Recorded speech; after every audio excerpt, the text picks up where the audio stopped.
facilitation of online communities of practice. We will be focusing on coaching the members of the existing online communities to co-facilitate and summarize the exchanges related to agriculture sectors facing climate change. The presentation is based on, especially on our guidebook, on our experiences, even very recent ones, and done in collaboration with Rebecca. About the content, so what we need to really remember is that we've been quite lucky, let's say, because climate change is for our members such an urgent issue that they really feel the need to learn more about it. And that's been one thing which been really kind of helpful in activating the community of practice.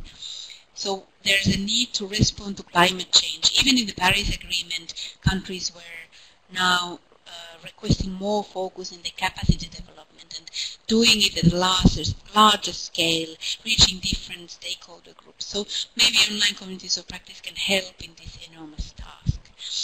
I'll be then talking about a little bit about the common challenges faced in the online communities of practice based on different experiences before joining FAO and also recently when being member of different communities.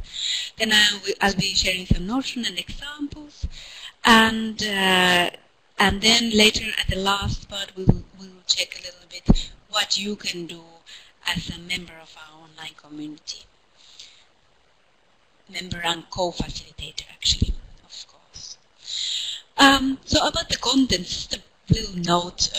I have to say I was quite surprised when I received the results of the enrollment forms.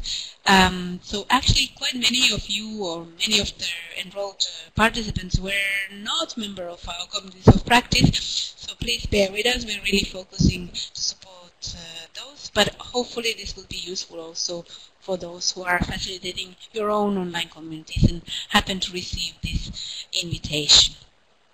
And then another notion on the question 17, where you see the little graph there, which of the following topics correspond best to your learning needs? So you see there's quite a variety of topics you were most interested in. Of course, Rebecca now covered the violet part on the improving overall understanding of online communities, and I will now focus on facilitation tips and then making knowledge products, for example, based on communities exchanges. Monitoring we won't be able to cover, and we'll leave the organizing learning events you can study also from our guidebook. If you have some questions regarding the other topics, please feel free to share them. So about common challenges. Often we are competing for members' time and attention, like Mark was pointing out previously, and that's how it is. People are facing enormous flood of information and often very busy, and still we would ask them to be active on online communities. The second common challenge is that often the lack of shared understanding of complex concepts, let's say especially climate change or related, also in agriculture. We face many concepts that need to be very thoroughly defined together with the community. And the third and most common maybe thing is the technical difficulties related to use of online platforms. We see also today some technical challenges often related to bandwidth. The internet connection might not be strong, or something's going wrong with the computer. Maybe the platforms are not so easy to use. So for example, in our case, we've chosen to go for the email-based platform. So most of the members only receive an email. They might never visit our forum even. Some solutions. What to ensure the engagement? This was the most common question, by the way, received through the enrollment form to this webinar. How to ensure the engagement? our advice to that would be that the members really need to be in the driver's seat. In recent, let's say, even years, we haven't been facilitating so actively, but more leaving space for the questions and inquiries of the members. And I think that's what's really needed. Focus on the challenges the members are facing. Then there's the burning topic or domain, climate change and agriculture, for example, in our case, but really to focus on the thing that your members need to learn on. Secondly, keep the focus, so that, because often there is still unrelated messages, let's say kind of a noise in the online communities, which then reduce the motivation of members to pay attention what do they receive through the forum. The definition of concepts already pointed out, and then offering of quality content. In MICCA we've been also lucky in this case because we've had many multidisciplinary team of experts who have been able to give presentations on a variety of topics, covering the needs of our members. Then there's the easy access of all the forums, fora.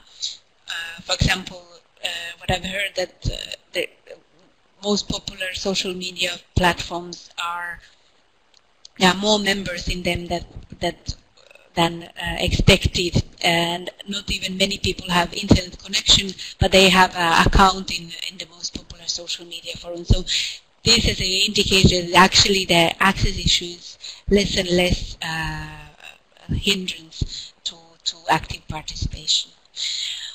Then I have here the last point for moving forward. So to me personally, I think it's very important that the community of practice keeps on evolving.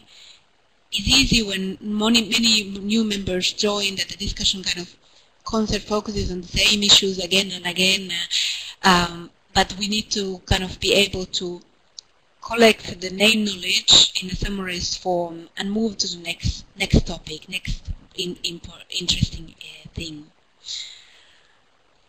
So if you have some questions now, you can feel free to write them in the questions to facilitators box below the presentation. And if you're having some sound quality issues, you can download the presentation slides and follow just the sound while I'm presenting. I'm going to go quickly through this. So how do we kind of conceptually understand the different phases of phases or parts of the facilitation work, what we are doing? So how we are supporting communities' knowledge sharing. First of all, just to get started, to guide people how to exchange together. Then activating, often through online events. Then articulating the results, for example, packaging the knowledge and summarizing it in an approachable way. And then monitoring and reporting also to the members. Okay, how we're doing.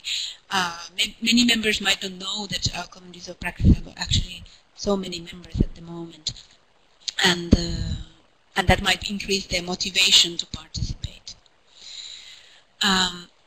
Next thing, so notions and examples about facilitation. Rebecca just presented what the facilitator is, but actually it can be anybody. There doesn't need to be an official role, official post or role to be a facilitator.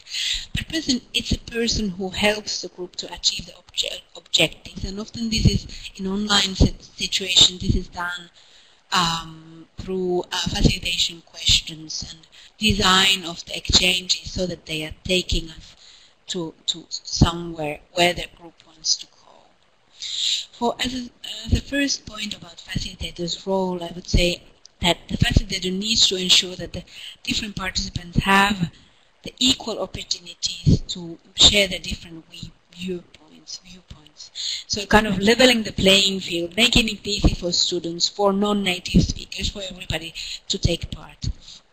And the facilitator needs to be really listening and observing what's happening. Is it too much? Are we bombarding the members? Or why is it silent? Or why is it now too active? What's the good rhythm of moderating the emails to the email list and so on? As one note, I have really been seeing that it's important that the facilitator is familiar with the domain, and not only the knowledge sharing aspects or community facilitation aspects, but also the domain of the community, and also familiar with the stakeholder groups who should be engaged in the exchanges. We already discussed about taking the discussion forward, but as a first point, I would say the continuous assessment of what is needed. What are the new trends, for example, or issues that should be addressed? And also, as a sixth point, thinking what is the practical question that could spur ideas for sharing and encourage people to even share their challenges. What we've been doing sometimes is also to contact directly members and request their inputs and give them opportunities to share the valuable knowledge from the field, for example, that many people have. And just as an important note, the facilitator should never ever have our own agenda or promote it very actively. So next one, this is about the facilitation questions now. And I would like to share a recent example from our Climate Smart Agriculture community of practice. And here you see actually a screenshot of the D group community, which is the back end, let's say, of the forum. And you see the list of different discussions there and replies. So what I wanted to know from our community members I wanted to ask, so how the community of practice, so this discussion group or community of practice, how it can help in achieving the transformational change in the agriculture sector, especially, of course, facing the climate change.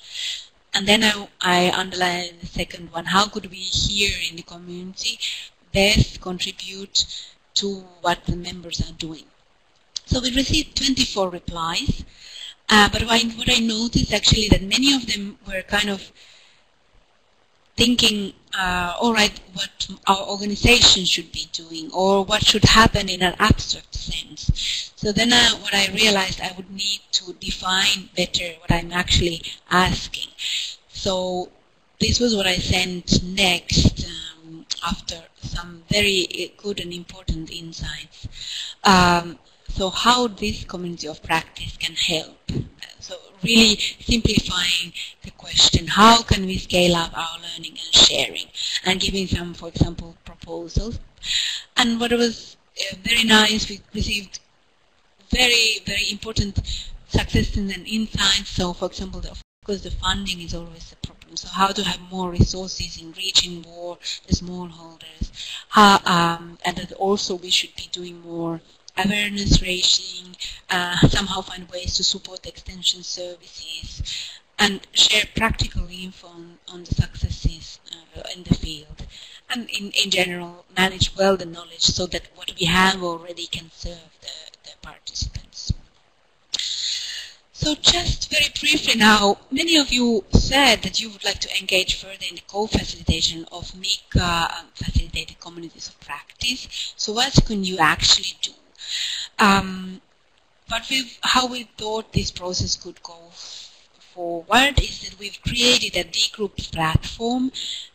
So it's an email list where you will receive the recording of this webinar, for example. So if you are interested in exchanging more about the facilitation of online communities, feel free to use that.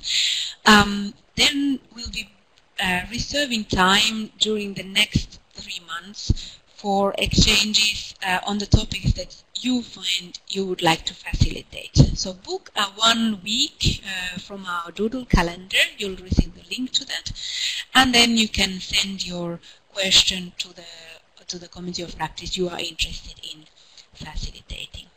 So what we'll do, we'll send you a reminder before your week. We'll request you to share your topic and questions.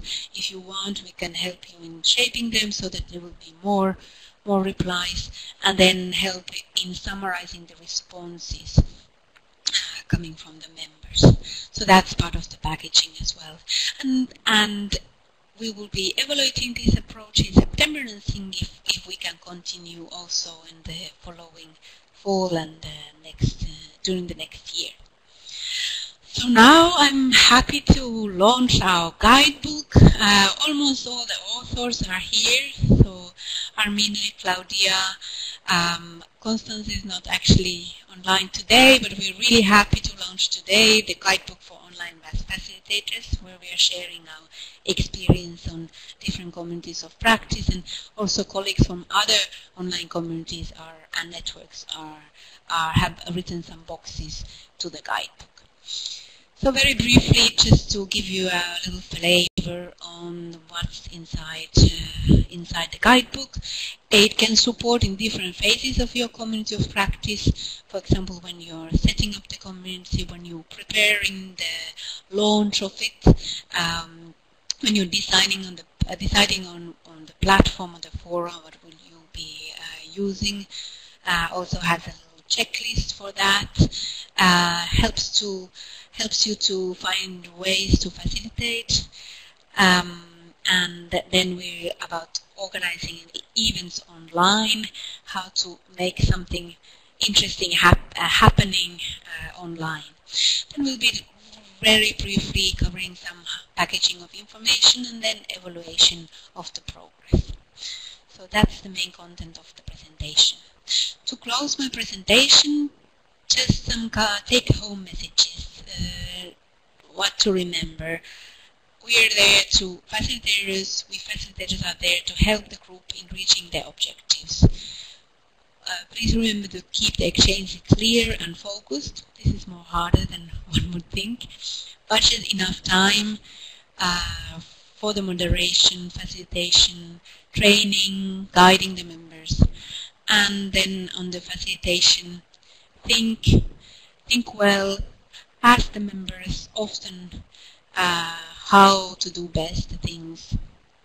Make it pleasant and accessible and useful by summarizing and reporting back. Then monitoring. In the monitoring, use simple tools already available on the platforms and take quickly a corrective action based on the feedback. So this was about what I had to say today, and I think